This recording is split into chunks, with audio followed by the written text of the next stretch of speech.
নেটকে দুর্বল করে আন্দোলন বন্ধ করার চেষ্টা করত। আজকেও সেভাবে চলছে। লক্ষ লক্ষ শিক্ষক এই শহীদ মিনারে অবস্থান করবে এবং আমি আমাদের দাবি আদায়ের পক্ষে 100% অনর অবস্থানে আছি। বিগত 3 দিন থেকে বাংলাদেশের সকল প্রাথমিক বিদ্যালয়ের হাজার হাজার শিক্ষক কেন্দ্রীয় শহীদ মিনারে অবস্থান নিয়েছে। আমাদের 3 দফা দাবি, আপনারা সবাই জানেন 3 দফা দাবি কি কি। সহকারী শিক্ষকদের 10ম গ্রেড উন্নীত, 10 ও 16 বছরে উচ্চতর গ্রেড, এবং আমাদের আরেকটা অন্যতম দাবি হইল যে শতভাগ পদোন্নতি। আমাদের যুগ যুগ ধরে এই সমস্ত আমাদের সুবিধা থেকে বঞ্চিত করে রাখা হয়েছে। আপনারা জানেন 3 দিন আমরা অবস্থান করতেছি।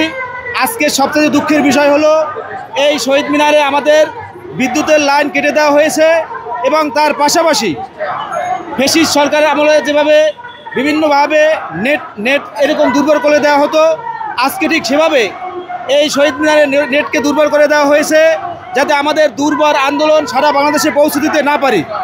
যদিও বর্তমান সরকার ছিল জুলাই অভ্যুত্থানের ফসল, কিন্তু তারা বিগত ফ্যাসিস্ট সরকারের অবস্থান ধারণ করেছে, এবং সেভাবেই তারা বিগত দিনে যেভাবে নেটকে দুর্বল করে আন্দোলন বন্ধ করার চেষ্টা করত, আজকেও সেভাবে চলছে।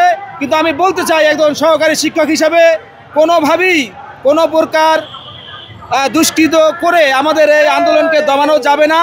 আমরা আমাদের আন্দোলন করব, এবং 10ম গ্রেড নিয়ে প্রজ্ঞাপন নিয়ে আমরা বাড়িতে ফিরবো ইনশাআল্লাহ। এবং হাজার হাজার শিক্ষক, লক্ষ লক্ষ শিক্ষক আসতেছেন, এবং আমাদের আন্দোলন দুর্বার গতিতে এগিয়ে যাবে। ভবিষ্যতে শুধু অবস্থান কর্মসূচি নয়, শুধু ক্লাস বর্জন নয়, প্রয়োজনে আমাদের স্কুলে নেতাদের নির্দেশ অনুযায়ী প্রয়োজনে তালা ঝুলবে। আন্দোলন কঠোর থেকে কঠোরতর হবে ইনশাল্লাহ। আমাদের প্রজ্ঞাপন আমরা নিয়েই ছাড়বো। এই শহীদ মিনারে আমরা 3 দফার দাবিতে আন্দোলন করছি। এই আন্দোলনকে বর্তমান সরকার এই দমন করার জন্য প্রথমেই শাহবাগে আমাদের শিক্ষকদের উপর যে জুলুম এবং নির্যাতন চালিয়েছে, সেই নির্যাতনের প্রতিবাদে সারা বাংলাদেশে আপনারা জানেন প্রাথমিক বিদ্যালয়ের শ্রেণী কার্যক্রম বন্ধ আছে। ওনারা আমাদেরকে বিগত ফ্যাসিস্ট আমলের মতন পুলিশ বাহিনী দিয়ে ইন্টারনেট বন্ধ করে, ইন্টারনেটের নেটওয়ার্ক দুর্বল করে আমাদেরকে এই দমন করার চেষ্টা করছে। আমরা দৃঢ় কণ্ঠে বলতে চাই, এরপর ওনারা আমাদের বিদ্যুৎ সংযোগ বন্ধ করে দিয়েছেন। এভাবে শিক্ষকদেরকে দামিয়ে রাখা যাবে না। আমরা 10ম গ্রেডের যে আন্দোলন শুরু করেছি, ওই আন্দোলনের ফল না পাওয়া পর্যন্ত আমরা এই শহীদ মিনার ত্যাগ করব না।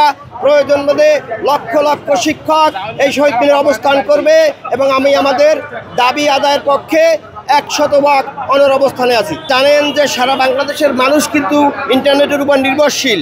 তারা আমাদেরকে দমিয়ে রাখার জন্য যে ইন্টারনেট দুর্বল করে দিয়েছে, এতে পার্শ্ববর্তী অন্যান্য যা সেবা সেটা কিন্তু বিঘ্নিত হচ্ছে। এটা কখনোই কাম্য নয়। আপনারা জানেন বর্তমান সরকার একটি বৈষম্যবিরোধী সরকার।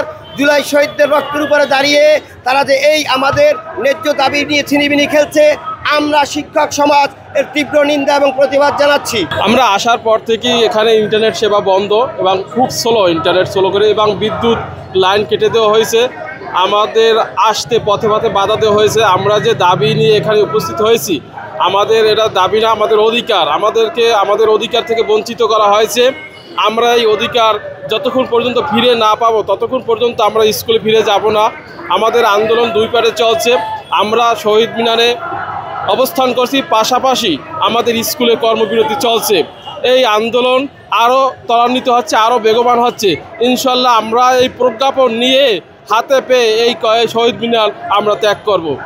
আপনারা জানেন আজকে আমরা 3য় দিনের মতো এই জাতীয় শহীদ মিনারে অবস্থান করছি। সারা বাংলাদেশ থেকে প্রাথমিক বিদ্যালয়ের শিক্ষকরা আজকে আমরা এখানে প্রতিবাদমুখর পরিবেশে সমবেত হয়েছি আমাদের 10ম গ্রেডের দাবিতে। আমাদের আজকে গতকাল রাতে আমাদের ইন্টারনেট সংযোগ বিচ্ছিন্ন করা হয়েছে, আমাদের ইন্টারনেট স্পিড কমিয়ে দেওয়া হয়েছে, বিদ্যুৎ বিঘ্নিত করা হয়েছে। আমাদেরকে দমিয়ে রাখার জন্য সকল ধরনের অপচেষ্টা চালাচ্ছে, কিন্তু আমরা এখান থেকে প্রজ্ঞাপন না পেয়ে আমরা এখান থেকে এক চুলো নড়ব না ইনশাল্লাহ।